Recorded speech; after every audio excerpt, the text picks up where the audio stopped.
I've been throw up the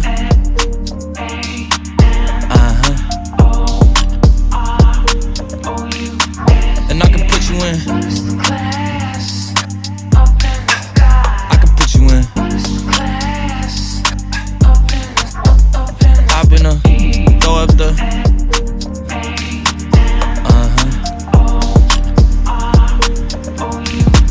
and I can put you in. Alright, hey guys, I'm Nodder. Today, as you can see, we're in my 2015 Focus ST, and this one's a little bit different because, well, this is for my media class, and normally nobody ever hears me talk in my media class, so this one's gonna be a little different. But today, this is one of the final drives I'll ever have in this car, so I decided I'm gonna talk about what made me buy this car, what made me do what I did, and just like, is it a good car? I guess this is a car review at this point. So this car started off as a base model ST1, which is the cloth seats, as you can see. It didn't have CarPlay. It had CarPlay for most of the 2 years I owned this car, but I recently took it out for the new car. But this car is probably one of the best bang for buck platforms I think your first car could ever be. That is, if you have a budget. I bought this car back in 2020 for around $14,000, and now, I mean, the same car with $20,000, 20,000 miles is worth $6,000 more than what I paid, which is wild to me. But that also means 2022 car market is messed up. But with that being said, I'm selling this car and making money on this car, and that's why I think I enjoy this car so much. The Focus ST comes equipped with a 6-speed manual transmission, and I think it feels pretty good for a front-wheel drive car. One of the things I wish this car did have was a LSD diff like the GTIs and the Veloster N, but I mean, for a budget hatchback, you can't complain. Like, you hear all the rattles, bro. It's $14,000. Like, if you're gonna buy one of these cars, I wouldn't come in with a big high expectation of it's a luxury car or anything. You're ready to be in a consumer hatchback, and that's just the reality of this car. But my car has a quite few more things done to it than just your full bolt-on.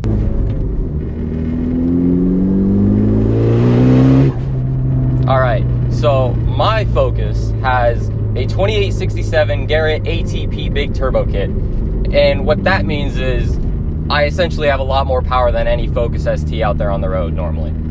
This car is making around 400 horsepower, which is like faster than a full bolt-on Mustang, which is, you know, but like, in all retrospect, this car is, it's gonna get you in trouble if you're not careful. I gotta say, front-wheel drive being fast, it's good through turns, but like, it's on coilovers, but there's a lot of like understeer. You feel it if you've driven rear-wheel drive cars such as an S550 Mustang or a E36. Like, you feel a lot more at home in those cars going fast than a front-wheel drive eco hatchback. And that's just something you gotta put aside with these cars. It's a hatchback. It's an economy car. I don't know why I bought this car going into it thinking it's a fast sports car. It's quick. It's made to get you around town in a fun manner, and that's what it does. And it does it pretty well. Once you start messing with the bigger turbo, it gets rid of all of the bottom end torque, and it just doesn't feel how the car should feel. Like, that's all top end. All of that noise you hear is just top end and tire spinning. I mean, the tire spin on my part because I'm an idiot and I put 225 Nitto Motivos when I had 235 Michelin Pilot Sports, so that's on me, not the car. But I don't know. With these cars, you got to do it right, or you're just gonna look like a fool. On the outside of this car, I don't have many cosmetics done. I have the Maxton Design V1 lip. I have the lower grille delete. I have a CP intercooler, but that's not for looks, that's for performance. But you actually see it, so it looks cool. In the back, we got a windshield wiper delete. We got the Focus RS taillights. We got a wing riser, and we have Mountain Rally Armor mud flaps. In my opinion, this car is where you would want it as a fun daily. This is where you should have it. Maybe a better clutch, because high boost doesn't work anymore because my clutch is burnt, but these cars are stinking fun and they're underrated in my opinion. For less than 20 grand, I built a 400 horsepower 5.0 beating. At my age, coming into this car, I knew nothing what I was doing. And now I could explain a lot of parts on this car. I could explain what they do, how they do it. And it's just a cool thing, I think. Like, if I were to got in a Miata, I would have just been a clout rider on YouTube, watching all of those tutorials. This car gave me a different path,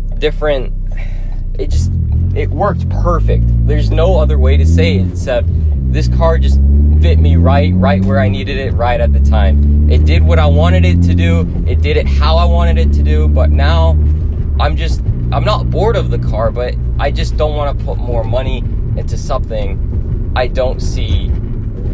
Like, there's no more value to this car besides being big turbo and being on E50. Like, I don't see a higher value. I don't see the point in going big, like, built motor. That to me just doesn't make sense in this car at all. With that being said, is this car still worth it being stock in like 2022? Not for 20 grand. If you could get an ST1 back for 14 grand to 8 grand like I did, yeah, it's worth it. But 2022 market, these cars being 18 to 22 grand with 80K miles, it's absolutely not worth it. Do not buy these cars if they're stock for 20 grand. It's just a dumb thing to do. The car brand new ST3 was like 27. Like, you know what I'm saying? Like, it just don't make sense. It is what it is. But go buy a new BRZ, go buy a Mustang, go enjoy a car that's worth 20 grand. I'm not saying this car isn't worth 20 grand, but where it's at in miles, with the history it has, well, I mean, it has a damn clean history besides I own it, but like, what I'm trying to say here is, it's a front wheel drive hatchback for the cost of a fun rear wheel drive 2-door coupe. Go get the coupe, you're gonna enjoy it way more. Like, every time I speak, she say, yeah, that sounds fine. I've been that's it. throw up the